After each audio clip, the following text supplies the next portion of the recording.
प्रणाम हो शिवदास भैया। प्रणाम प्रणाम। बड़ा ढेर दिन के बाद दर्शन देता भगवान भैया। तो का समाचार बा? ल पहले मिठाई खा के मुंह मीठा करो तब समाचार पूछी हो।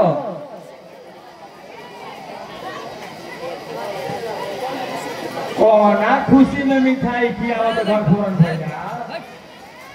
अरे नहीं भजनत अपन बड़का लड़का राम रतन के फिर से बियाह करत तनी। बियाह तू तो कइले रहनु। का है लड़किया में दिक्कत रहे का? लड़की तो ठीक रहे हो शिवदास भैया, बाकी का करूं ओकर आज तक एको लड़के न भइल। जवन भइल दुधार ना ओकर रखला से का फायदा। ई तो बात ठीके कहता घर फोरन भैया। हमारो घरे इहे हाल हो।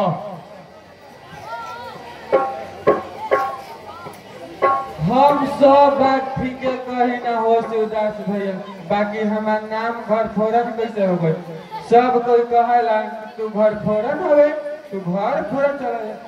सच के आजकल कोई जमाना नहीं के हो शिवदास भैया। हाँ ए भैया आजकल सोच के गुजरे में खो।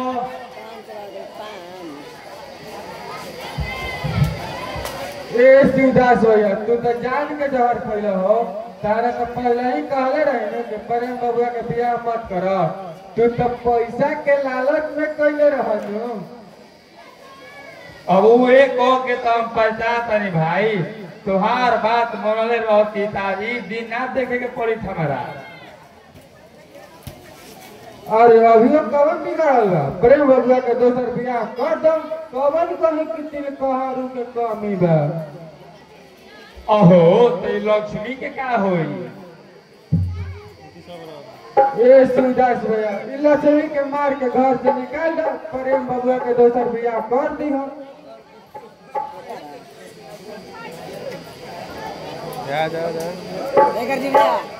अरे बाप रे बाप ई कहां से बनिया आ गेल सुबह सुबह। एक और मुंह देखला पर सुबह सुबह पापे पड़ता। भैया शादी में यह जरूर भूलियो जन प्यार के बात बा। जा बुलाओ। अरे तू कहीं दूध हंस के मोर कहीं ना के बंझनिया। बाप के घरे रहलिस त बाप के पगड़ी गिरा देलिस। अब हमारी के नाश के छोड़बे बाबूजी। अरे बंझनिया निकल जा हमारे घर से। हम अपन बेटा के दोसर बियाह करब। बाबूजी ऐसा मत करी। हमरा घर से मत निकाली बाबूजी।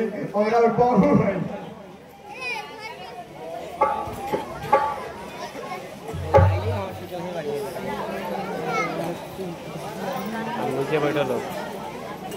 तू कहीं जाके दूध से मर जो। हमारा घर में एकदम विनाश के छोड़ ले बिया। ऐसा काहे कहता नहीं बाबूजी। हमरा घर से मत निकाली। ए बाबूजी बाबूजी निकाले तोरा गमनानी बना कर रखी। जब तोरा लइके ना होई तोरा रख के का करब। हम अपन बेटा के दोसर बियाह करब। कल निकल हमारे घर से।